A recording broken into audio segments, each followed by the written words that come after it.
قال رب إني دعوت قومي ليلا ونهارا. This is chapter 3, the importance of the correct aqidah, the importance of the correct belief system. So know, O Muslim, that the first matter you must give importance to is learning the correct aqidah, or the correct Islamic belief system. The correct Islamic belief system.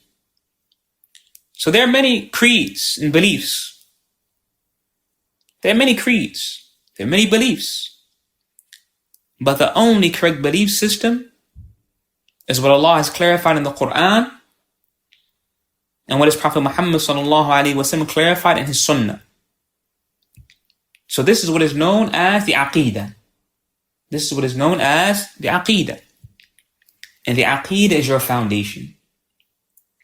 It's your foundation. Before any other matter of the religion, before the prayer, before fasting, before the hajj, the aqidah and knowing the aqidah and the correct belief system, knowledge of this is your foundation. Excuse me. And the distinguishing characteristic of the people who follow the Qur'an and Sunnah and who follow the companions of Prophet Muhammad, they give importance to learning the aqidah first, before everything, and they become firmly grounded in it.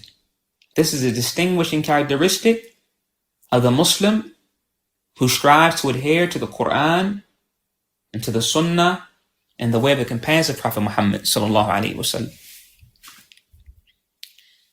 So Shaykh Sālih al-Fawzān, he addresses this issue of learning the correct aqidah. He says, فإني أنصح للشباب وغيرهم من المسلمين أن يهتموا بالعقيدة أولا وقبل كل شيء. I advise the youth.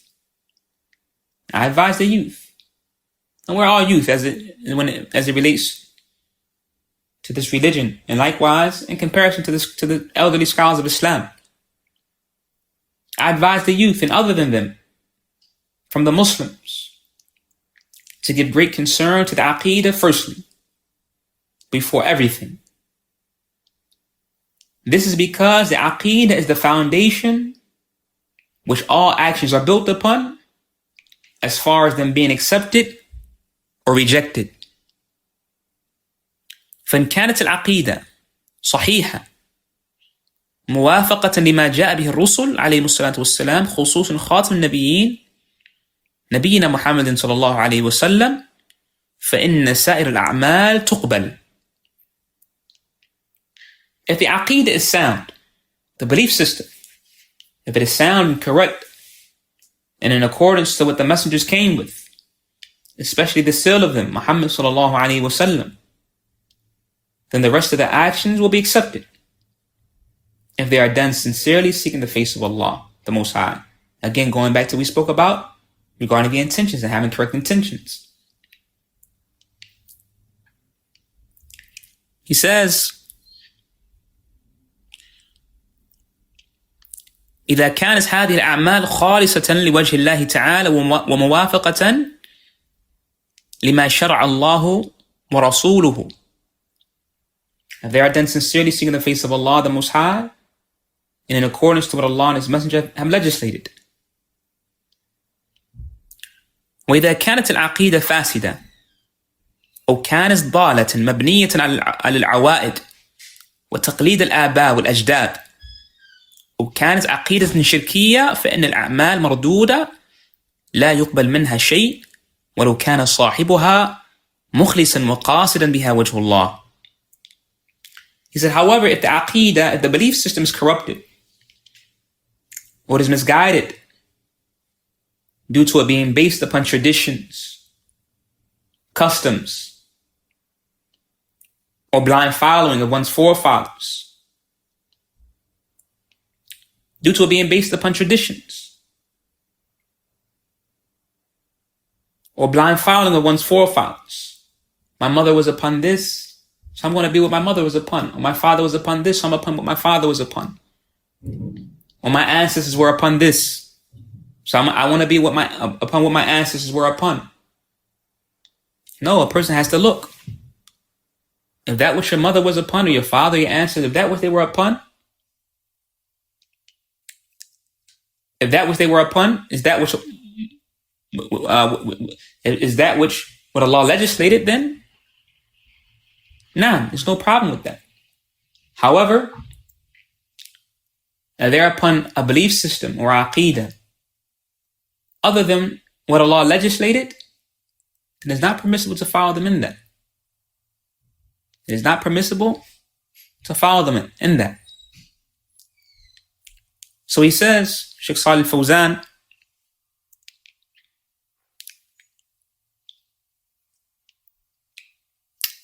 he says, or it is an aqidah that entails shirk, associating partners with Allah. Then those actions will be rejected, and none of them will be accepted, even if one had done them with sincerity and seeking the face of Allah.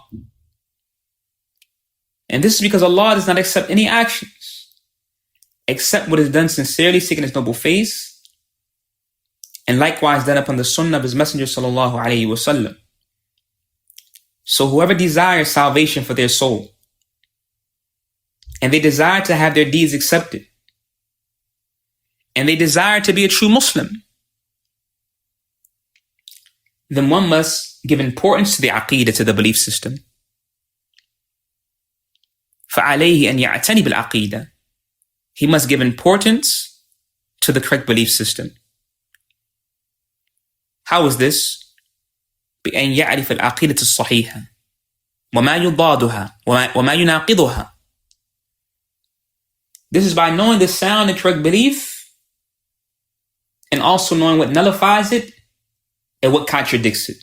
This is important. That you must know the correct belief. You must know the correct belief that Allah has clarified in His book, the Qur'an. And likewise, that which the Prophet Muhammad ﷺ came with, and what he taught to his companions, and what he taught to this ummah, his nation. You must know that and learn it, and believe it, and implement it. And likewise, you must know that which contradicts it, so that you may abstain, so you may stay away from it. You must know what contradicts it, in order that you may stay away from it. That way, if you see anything or you hear anything that goes against the correct aqidah, you say, no, this goes against what Allah legislated. This goes against what Prophet Muhammad sallallahu alaihi wasallam came with. And you reject it. Because again, the correct Islamic belief system, this is what guarantees a person's actions being accepted. Because if a person, even if they claim Islam, if they are upon a false or erroneous belief system, then their actions won't be accepted. Their actions won't be accepted, rather they'll be rejected.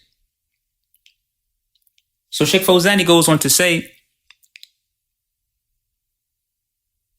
حتى يبني أعماله عليها وذلك لا يكون إلا بتعلمها من أهل العلم وأهل البصيرة الذين تلقوها عن سلف هذه الأمة. He says, so this is by knowing the sound and correct belief system, and also knowing what nullifies it and contradicts it, so one can base their actions upon it. And this can only occur by learning it from the people of knowledge. Learning it from the people of knowledge, those people who want to teach you Qur'an and Sunnah. And the people who have insight, who have learned it from the Salaf of this ummah. And we'll discuss who the Salaf were, inshallah ta'ala, in the upcoming chapter. So Allah said to His Prophet Muhammad sallallahu alayhi wa sallam, He said, فَعْلَمْ, He commanded him, فَعْلَمْ أَنَّهُ لَا إِلَهَ إِلَّا اللَّهُ وَاسْتَغْفِرْ لِذَنْبِكَ. Know that none has the right to be worshipped except Allah, then seek forgiveness for your sins. Know that none has the right to be worshipped except Allah, then seek forgiveness for your sins. So look how Allah subhanahu wa ta'ala Look how Allah commanded Prophet Muhammad sallallahu alaihi wasallam with first knowing the aqidah. Because La ilaha illallah, the statement which we discussed briefly last week, in reality this is the aqidah. Allah said to his Prophet Muhammad, فَعَلَمْ, know first, أَنَّهُ لَا إِلَهَ إِلَّا اللَّهِ, that none has the right to be worshipped except Allah. This entails what? Negation and affirmation. Now, that you affirm worship for Allah alone, that He's the only one deserving of all worship, and that you negate the right of worship from everyone besides Allah subhanahu wa ta'ala. This is in essence the aqidah.